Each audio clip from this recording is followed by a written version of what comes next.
Hey guys, welcome to our coil pot lesson. Before we get started, let's talk about the materials that you are going to need. Every student needs a mat. This helps keeps the tables as clean as possible with as little residue on them. It's very important as we have our lessons in school so we remember that after we use that class, the teacher has to come back the next day and they get very, very grumpy if there is clay left on the tables. So keeping the work on the mats as much as possible is the best idea to help keep our teachers nice and happy. Of course, at the end of the class, after all the tools are put away, we do need to wipe our tables down with paper towels and the special cleaner that we provide. The other things that every student needs is going to be a colored pencil. This guy does like double duty. At the end of the day, we also use this for free draw once the kids are finished. And then we also need this paintbrush, another double duty tool we use for glazing, which is our fancy term for painting and pottery. Every student needs a wet paper towel. It needs to be damp, not soaking wet.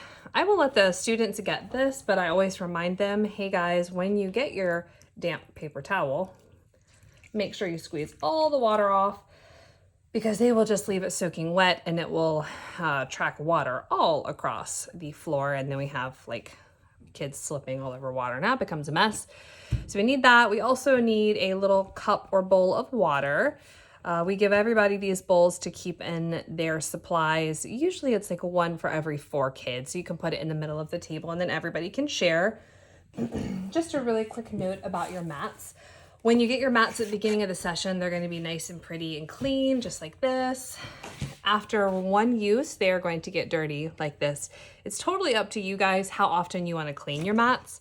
You can do them at school or you can do them at your house. The one thing that I always mention is when clay dries like this, the kids have this uncontrollable need to scratch away at the clay like that. It becomes all flaky. And these dust particles, when they are dry, become toxic to inhale in larger amounts or over time.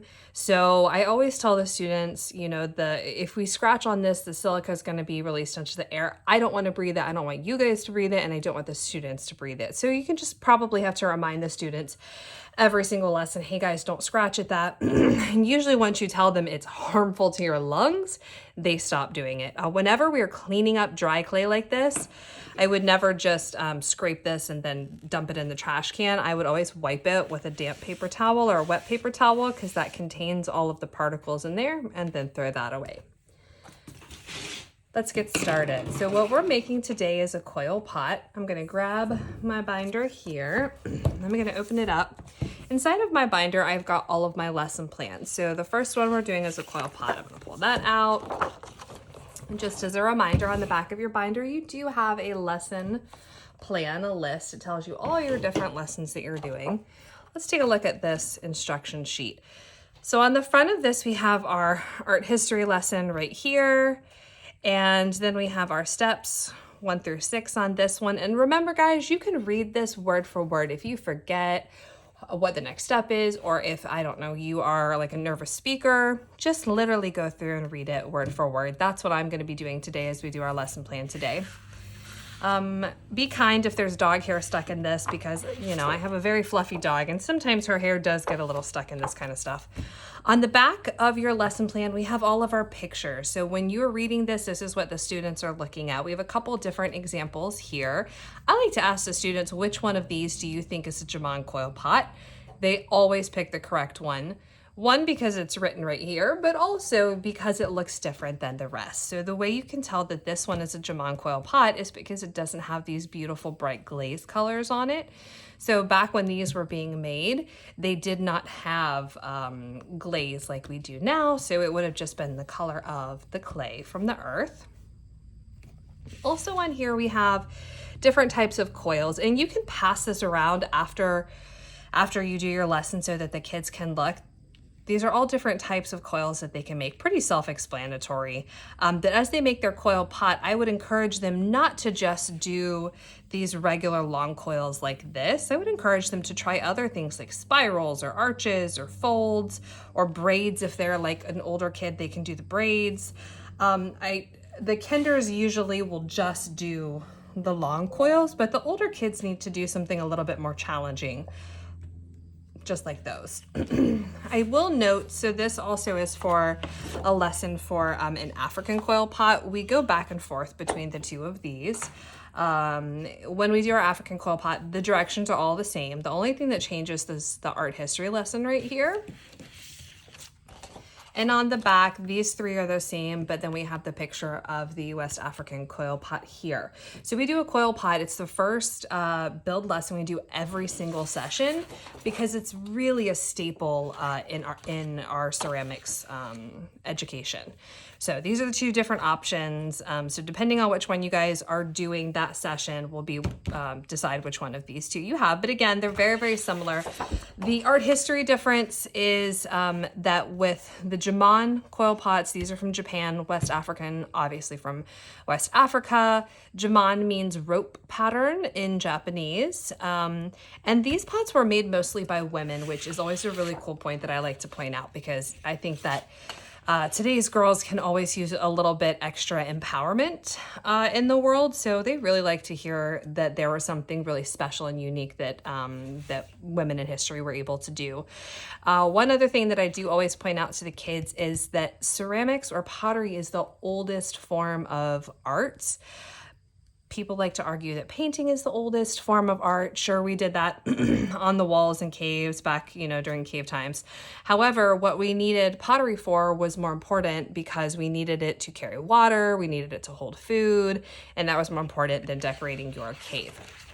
All right, let's get started. So I'm going to put my African coil pot one over here. We're going to read from the Jomon coil pot. Again, they are exactly the same. I've got a couple examples for you guys of some coil pots. So each teacher gets one of these coil pots and for an example to show the students because they like to see what their finished product is going to look like. These are the sizes that your students need to be making your coil pots. All students will get the same amount of clay. Now, whether they want to make it shorter and fatter or taller and thinner, that's totally up to them. They can decide what it is that they want to do. Just to show you like a comparison, what we do not want is a coil pot that is this big. So sometimes students will have extra clay and say, I'm done, I don't want it. And then other students will say, I'll take it. When one student has a pot that's this big, not only is it not fair to the other students who made their pots the correct size, but also it doesn't fit on our kiln shelf. So our kiln shelves are only a certain size and they fit almost exactly 25 items that are this size. So if your class is making bigger pots, they may not all fit on there, and that just becomes really sticky for us here in the studio. So a good goal for how big your child's pot is it should be about the size of the palm of their hand. So obviously my hand is much bigger because I'm an adult, but the students' hands, palms will not be bigger than these right here. So these are our little examples. I'm gonna set these over to the side right here. See if I can make it so you can see them while we're working. All right, so each of your students is going to get the same size clay. And it's going to be, again, about the size of their palm. It should fit right about in the size of their palm. Coil pots are so important in the foundation of pottery, and they also are the giantest pain in the butt to actually make in the class because the reason is, as we're rolling out our coils, what's going to happen is you want your students to keep the clay on the mat, but when you roll out your coil, this one's taped, so we're not going to use that one as an example, but when you're rolling it out on your mat, it's going to move all over the place. Just tell the students, I know guys, I know, do the best you can. Sometimes it helps to tell them to like put a water bottle on the edge or something like that. But, at the end of the day, if it gets off the mat, it's not a big deal. Come back and clean it up with your paper towel later. So, all right. So for our step number 1, and I'm just reading again right off of this, breaking off sections of your clay. We're going to break this off into sections like this because the full amount is too much. Breaking off sections of your clay, start to roll several coils out of your clay. These are also called snakes. And then I like to ask the students, hey, has anyone ever made a snake with like Play-Doh before? While most of your students have worked with clay in their classrooms, definitely every student has worked with Play-Doh. So almost all of the students will raise their hands and say, yes, I have made snakes out of Play-Doh. So when you're making coil, here's something that's important. If you're putting too much pressure in one spot, like right here, I'm putting a lot of pressure right there, what's gonna happen is it's gonna get really thin like that. Your students are gonna do that over and over. They're kids. That's okay. You can break it off and continue your roll. When you are doing this, after you do your demo for your students, always go and help your kinders first because they're always going to need more help. After you help your kinders, you can go around and help other students. But generally speaking, the only students that need help making the coils are the kinders, just because their depth perception and their pressure is not quite as developed as an older student would be. So we make sure that we use the even pressure so that we're not making those flat spots on the coil. If we do, we just snap the flat spot off and keep working. Step number 2, begin by making the bottom of your pot. That's this part right here, the bottom of your pot. We're going to do this by spiraling coils into one big spiral like a cinnamon roll. So I'll use my giant one right here to be a good example. I like to say a cinnamon roll like this. Sometimes the kids say it's like a, they say it's like a snail, whatever it is that you wanna say. So the way that we do that is we start just rolling it up like this, just like I'm making a nice little cinnamon roll. And the bottom of the pot is how wide your student's pot is going to be. So if this is the size of their palm, perfect, that's it. That's as big as it needs to be, right? This is about the same size as the bottom of those. Use your fingers and a damp paper towel to erase and smooth out the lines from the coils. This is the most important thing that you guys can help your students with. Clay has muscle memory, and this clay wants to go back when it dries. It wants to go back to the way that it was before, which is separate. So if your students are not erasing these lines like this, what's going to happen is it's going to come apart like a slinky, like this, when it dries. So when it gets back to the studio, we're always going to do our best to make sure that your student's work comes back the way that it got here, but we don't have time to blend 700 coil pots each semester. So I really need for you guys, our teachers, you need to go around, make sure your students are doing this. And if your students are not, then it's really going to be your responsibility to make sure before the end of the day this is done. So whether you want to go around to your students and do it as everybody's working, sometimes I will do that when I teach, or if you want to do it at the end of the day, I would not recommend that because it's on your own time. I would recommend trying to get it done in the classroom. So you'll have one side that is nice, pretty coils, and then the other side is blended. So this makes sure that it's not going to come apart like a slinky. Continue adding coils. This is step number 3. Continue adding coils by stacking coils on top of each other to build the walls of your bowl until they have reached the top of your vessel. Add special spiral coils, vertical coils, wavy coils, balls, and or designs. Now, I've already found a typo in this. Please be kind. Jessica and I went to art school. Please, please, please be kind. We are going to have typos. English and grammar was not our strength. One small thing to point out about these coils. When your students are making the coils, I always try and tell them the size of this coil needs to be about, the thickness of this coil needs to be about the thickness of a pencil. So you guys see how that's about the same size? That's the size that they need to be really shooting for here. If your coil is this thick, not only are you not going to have enough to make a bowl, but you're going to guarantee that this explodes in the kiln. So thicker pottery blows up in the kiln. Nice thin pottery does not blow up. With that being said, you don't want coils that are so thin that they're too delicate that are going to break. So something that's like the size of a toothpick, something really tiny and skinny like this, that's a terrible idea. That's going to break in the kiln. So we're really looking for like a happy medium. About 1/4 inch thick is the general rule for pottery. We want to make sure everything is about 1/4 inch thick. That way it doesn't blow up, and that way it also doesn't fall apart. Now, as we build our walls here, we're really just taking this like a snake and coiling it on top of itself. Now, if your students tell you that they can't do this, that is a lie. They can absolutely do this. This is something that I have taught to preschoolers. So it is definitely something that a first grader, second grader, what have you, can do. So I've got this right here. This is really nice. Again, what happens if I don't blend the inside? When it dries, it comes right apart like that. Just setting clay on top of itself or trying to stick clay to itself like this, that does not guarantee the clay is going to stick. In fact, it means it very much is not going to stick. It's going to fall apart when it dries. Use your finger, this is step number 4, use your finger and a damp paper towel to blend the inside of your pot, making the coil lines disappear. If you skip this step, your coils will separate and your pot will fall apart as it dries. That's always a bummer. We don't want our pots to come back to our kids like that.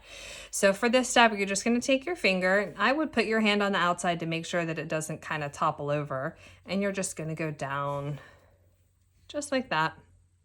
If the students are having a hard time with this, they can ask an older student for help. They can ask you for help. This really is, it's not difficult, but you will find a lot of students that see you do it and think, oh, I can't do that. But they would be surprised. They would be surprised at how capable their little nimble fingers are. Sometimes they're better at this than we are. Now, the reason we say to also use a damp paper towel with this is you can see all these little lines I've created by pressing my finger in here. When that dries and when we put it in the kiln and fire it, that's going to get really, really sharp. So if I use my wet paper towel here, it's going to smooth all that out and make sure that no little fingers are getting sliced open when we send these home. That's no fun for anybody. So again, as you can see, we've got the outside has the pretty coils, the inside has the nice smooth lines.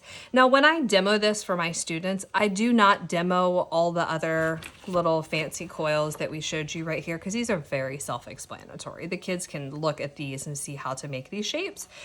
The one important thing that I do like to mention to my students is if you are adding a fancy coil to your pot, it must be blended and it must be blended well. So I'm going to show you a quick example of what I mean by that. Say I am making a little arch. Love these little arches. They're very cute. They look like little rainbows. So if I put this on here, boom, gone. This is going to have to be blended extra good. This needs to be blended inside and outside. So blended, remember, means with our finger, we go in like this, blend it in, and then I gotta go in on the other side too, and I gotta blend it in over here. Now, if you set the expectation with your students, hey guys, if you don't blend these well enough, they're going to fall out, they're going to fall off. That number one helps your students to work harder and more diligently, making sure that they blend everything really well, which means that you don't have to do it. But then also, if something does happen and their coils fall off, then they have expected that. They're not going to cry or be sad because they knew, hey, this could happen, guys, if it's not done enough. So let's pretend, just for the sake of time, that I have put these little arches all the way across. The last thing you need to do if your students decide to put something like this because they're not super stable is put one more coil all the way around them to tie them in. So you'll see the top of these. None of these have a fancy coil for the top. Fancy coils do not go on the top. They have to have that one long coil to help bind them all together. So this is a really nice kind of wave pattern here with the little spheres on the inside. Beautiful, but you gotta have this top layer or else they're going to fall off. The last important thing, I'm going to remove these so I can show you guys. The last important thing about this is name placement. So our teachers have to write the students' names on the pot. Again, we don't know these students in the studio, and we're processing 700 pieces every single week. That's a lot of room for error in our studio. We want to make sure that the students are getting back the correct pots. So it's very important that when you write their name, we do not write our names on the bottoms. We never write the names on the bottoms. And I'll show you why. If I write someone's name on the bottom, so my name is Alyssa. If I write someone's name on the bottom of this, it's going to sit in your bin for a whole week before it gets back to the studio. And it's going to sit there and it's going to have pressure on it. And by the time we get it back here, half that name is missing. I don't know what that says anymore. I don't remember because I wasn't there, so I don't know who the students are. So the safest place for you to write the name, really the only place that you should be writing the name, is on the side right here. And the way that we have to write our names is we have to write the full first name. I'm sorry if it's a lot of letters, you just have to. Write the full first name, so Alyssa. And then I also need an initial for the last name. And the reason for this is, you guys, there are so many Amelias and Abigails and Jacks, and you will have multiple ones in one class. So you need to put that last initial. So for my name, it's Alyssa. My last name is Brooks, so it's a B, Alyssa B. That way we know, and if this ever gets misplaced in the kiln or put in the wrong spot on a shelf, I can check your rosters and I can figure out who this belongs to, because chances are you're not going to have two Alyssa Bs. So that's it. That's it for our coil pot. When you have your students finish the coil pot, if they finish quickly, I would always encourage them, hey, what else can you do to that? What else can we do to add more designs to this, or give it texture? That's one of our favorite words here in pottery. So something that they can do afterwards is they can take their pencil, they can put patterns all over this. So whenever a student finishes early, I always say, what else can you do? What else can you do? And you can give them ideas, you know, like, hey, let's make some patterns on this. And these look really cool once they're painted, because once they're painted, they're a completely different shade, just like that. Now remember, when you guys get these back to be glazed, they're going to look like this. They're going to be this whitish beigeish color. And then the students will be glazing it with our special pottery paint called glaze. And then it comes back to the studio one more time to be fired and comes back all beautiful and shiny like this. And they will be so excited to get this stuff back. So that is it. That is your lesson on coil pots. Please let me know if you have any questions, or let Jessica know. Bye.